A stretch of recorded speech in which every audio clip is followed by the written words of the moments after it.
हरिओम। जय श्री कृष्णा। ओम गणेश। सबसे पहले तो आप सभी को धन त्रयोदशी की बहुत सारी शुभकामनाएं और खास करके जैसे आज का जो दिन है उत्तरा फाल्गुनी नक्षत्र युक्त या आज का दिन जो पूरा रहा है उत्तरा फाल्गुनी युक्त नक्षत्र युक्त धन त्रयोदशी उसकी आप सभी को बहुत बहुत शुभकामना।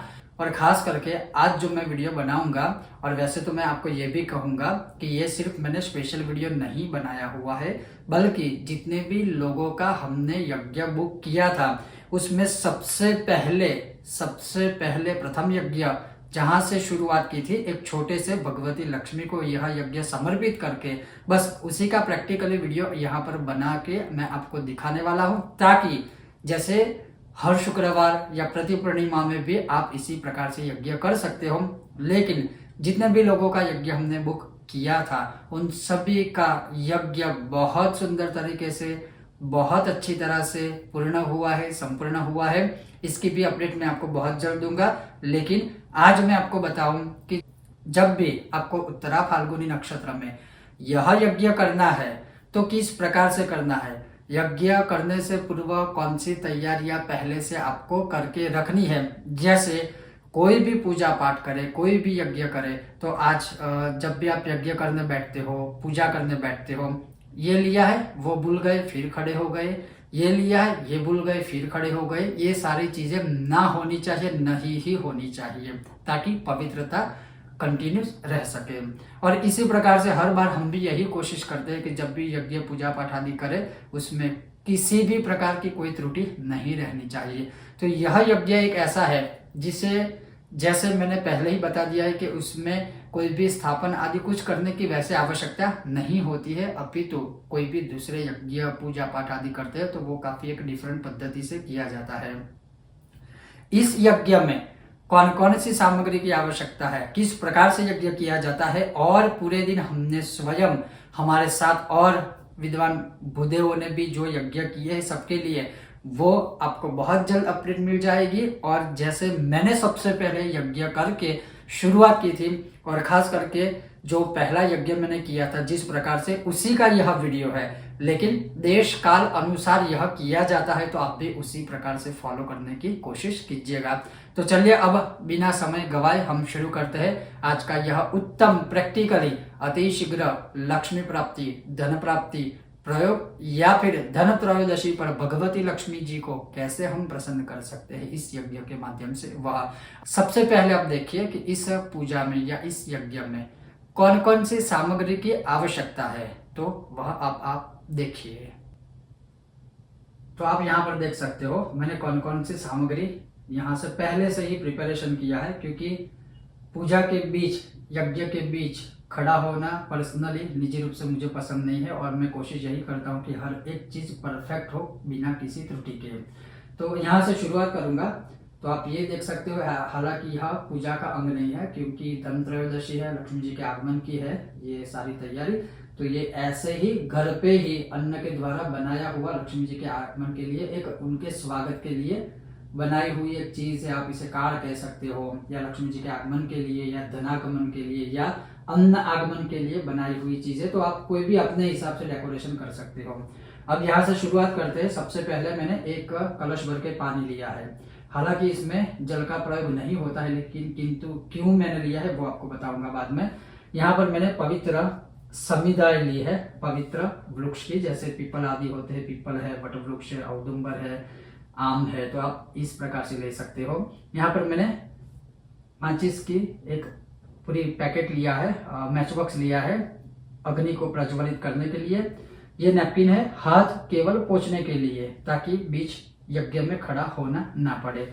यहाँ पर मैंने एक छोटा सा यज्ञ कुंड लिया है और वह यज्ञ कुंड मैंने इस ताम्र प्लेट में रखा है। और जैसे मैंने अभी आपको यह कलश दिखाया पानी भरा हुआ, तो यह जो कलश है उसमें जो पानी है मैं इसमें रखूंगा। उसका रीजन क्या है कि देश काल अनुसार विदेशों में या हमारे ही देश में जैसे शहरों में कई बार होता है कि नीचे वुडन फ्लोर होता है, कारपेट आदि होता है या पत्थर होता है, तो डायरेक्ट सीधा हवन कुंड उस पर ना रखकर ऐसे अगर आप एक ताम्र प्लेट में या स्टील की बड़ी प्लेट में या यज्ञ कुंड की साइज के अनुसार प्लेट में पानी पहले रख दीजिए और उसमें हवन कुंड रख दीजिए, ताकि नीचे की जो प्लेट है वो कभी गर्म नहीं होगी पानी की वजह से, और उसके नीचे फ्लोर होगा, कारपेट होगी, तो वो जलेगी नहीं। यानी एक सेफ्टी पर्पज के लिए हमने ये रखा है, तो आप वह फॉलो कर सकते हो। अब यहाँ मुख्य रूप से जो मेन चीज है यज्ञ में, जैसे सफेद तिल है, शहद है, गाय का घी है और सफेद फ्लावर्स लिए हैं। तो आप ये पूर्ण रूप से सफेद देख सकते हो। यहाँ मैंने एक रोज लिया है जिसकी मैं अभी पेटल्स बनाऊंगा। यहाँ पर भी मैंने एक फ्लावर्स लिया है जिसकी मैं पंखुड़ियां बनाऊंगा, और ये ड्राई फ्लावर्स है। और एक अच्छी रेसिपी है कि आप इस ताजे फूल को भी कैसे ड्राई कर सकते हो, वो भी एक दिन मैं आपको प्रैक्टिकली दिखाऊंगा। तो पहले यज्ञ से पहले यह सारी प्रिपरेशन कर दीजिए। और हाँ, यज्ञ को प्रज्वलित करने के लिए इस प्रकार से आपको पहले से एक बाती भी रखनी है, और फिर कैसे यज्ञ कुंड में प्रज्वलित करना है वो भी मैं आपको आगे दिखाऊंगा। लेकिन कहने का तात्पर्य ये है कि यज्ञ करने के लिए या पूजा पाठ करने के लिए सबसे पहले जो सारी आवश्यक चीजें हैं वो पहले से ही लेके बैठिए। ऐसा कभी ना हो कि जब आग लगे तब पानी के लिए कुआं खोदने बैठो और सब लेट हो जाए, कोई दोष या त्रुटि रह जाए। तो इसीलिए सब कुछ प्रिपरेशन ऑलवेज पहले से रखिए, तो भगवान भी खुश होंगे, मन को भी संतुष्टि मिलेगी। और अगर जब भी आप पूजा पाठ यज्ञ करते हो और अगर बीच में खड़ा होना पड़ रहा है तो कभी कभी हमारे मन को भी असंतुष्टि होती है, और उसकी वजह से कभी कभी गुस्सा आ जाता है, जैसे ये रह गया वो रह गया, फिर परिवार के सदस्यों के ऊपर चिल्लाना बोलना, ये सारी चीजें होती रहती है।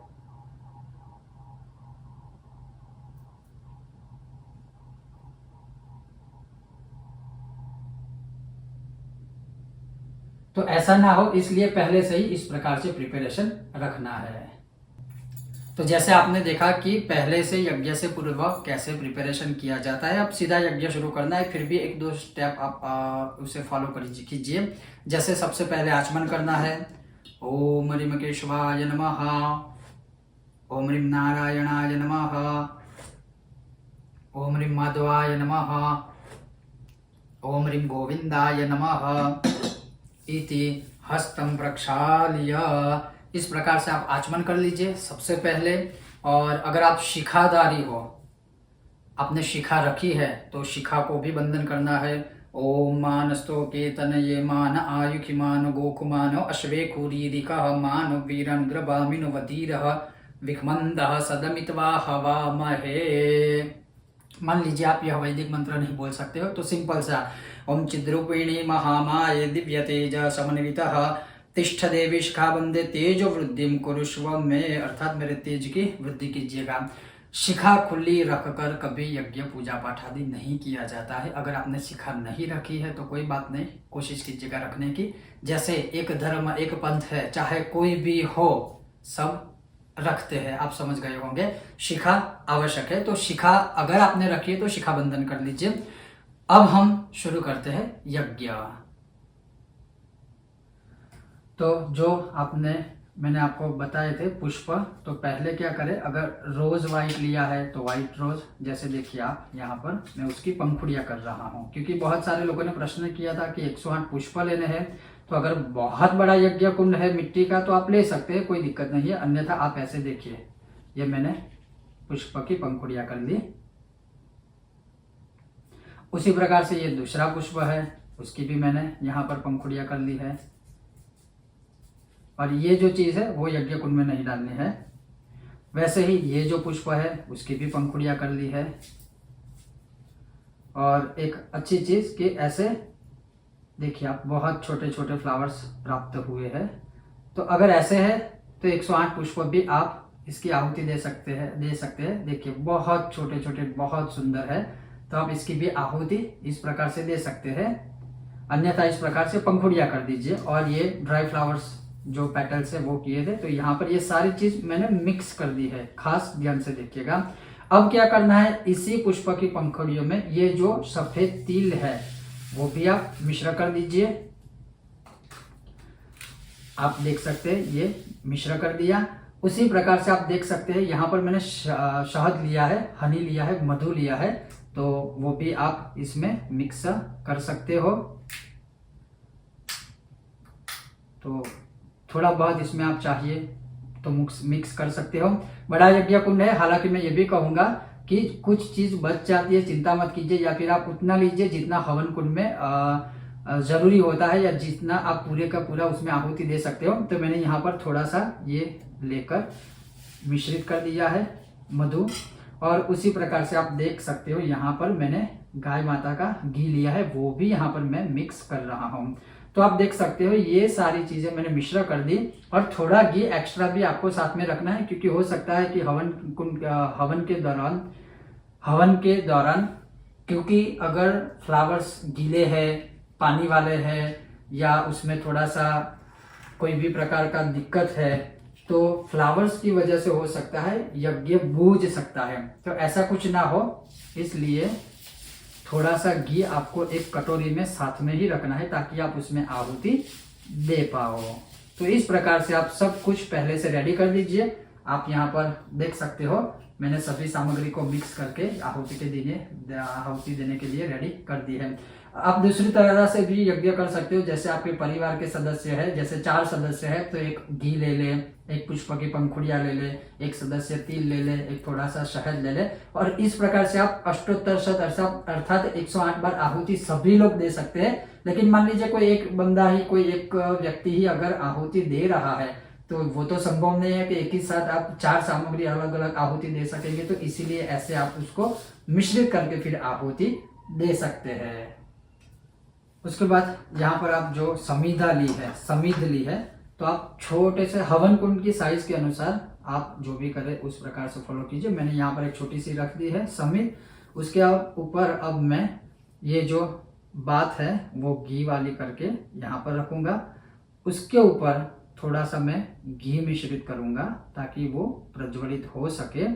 वैसे अगर आप कोई नॉर्मल दूसरा यज्ञ करते हो, नवचंडी है, लघु रुद्र यज्ञ है, घर में भी छोटा यज्ञ है, कोई भी यज्ञ, तो डायरेक्ट ऐसे अग्नि इसमें ही प्रज्वलित नहीं होती है जब तक क्राव्याद अंश नाम की अग्नि का जो आहुति का भाग होता है नैऋत्य कोण में, जब तक वह राक्षस को नहीं दे तब तक सीधा ही नहीं रख सकते। लेकिन इस यज्ञ में कोई ऐसे नियमों का प्रावधान नहीं है, इसलिए हमने सीधा ही यहाँ पर इस प्रकार से प्रिपरेशन किया है। अब जाके आपको अग्नि प्रज्वलित करनी है। ओम श्राम श्रीम श्रीम रत्नेश्वर्ये नमः, ज्वाला मालिन्ये नमः, हुम फट इतिम अग्निं प्रज्वाल्य। इस प्रकार से आप अग्नि को प्रज्वलित कर दीजिए। और जैसे जो भी छोटी सी समीध आदि है, जिसे हम एक सिंपल लैंग्वेज में लकड़ी कहते हैं, हालांकि वह शब्द थोड़ा उचित नहीं है पवित्र भाषा में अगर हम देखें, फिर भी सबको समझ आए इसलिए मैंने यहाँ पर लकड़ी शब्द का प्रयोग किया है। तो बहुत अच्छी तरीके से पहले से ही आप अग्नि को अच्छी तरह से प्रज्वलित कीजिए, ताकि आप जो आहुति उसमें दे रहे हो या देने वाले हो, उसकी वजह से अग्नि नारायण कहीं ना कहीं यहाँ से चले ना जाए।